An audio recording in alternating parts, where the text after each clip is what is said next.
Breaking news असां share कंदासीं। कराची में ख़ानगी चैनल की औरत रिपोर्टर ते तशद्दुद वारे मामले जो केस दाख़िल किया वियो आहे। ख़बर शेयर कयूं पिया। ब्रेकिंग न्यूज़ है। ज़मान टाउन थाने ते और रिपोर्टर ज़मज़म सईद जी फरियाद ते केस दाख़िल किया वियो आहे। FIR में इज़्ज़त के छियो रसाइण ऐं मौत मार धमकियुनि समेत झेड़े जा कलम शामिल किया विया आहिनि।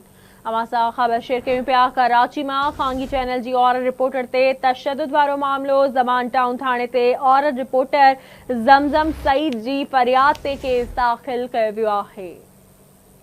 एक बार ॿीहर ब्रेकिंग न्यूज़ असां शेयर कंदासीं। कराची में ज़मा टाउन थाने ते औरत रिपोर्टर ज़मज़म सईद जे फरियाद ते केस दाख़िल किया वियो।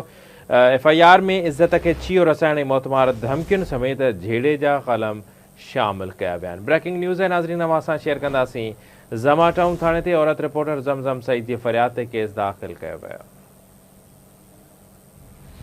आगाही ॾियूं पिया। ब्रेकिंग न्यूज़ है। FIR में इज़्ज़त के छियो रसाइण ऐं मौतमार धमकियुनि समेत झेड़े जा कलम शामिल किया विया आहिनि। कराची में अपडेट कयूं पिया। ख़ानगी चैनल की औरत रिपोर्टर ते तशद्दुद वारो मामलो। ज़मान टाउन थाने ते औरत रिपोर्टर ज़मज़म सईद जी फरियाद ते केस दाख़िल किया वियो आहे।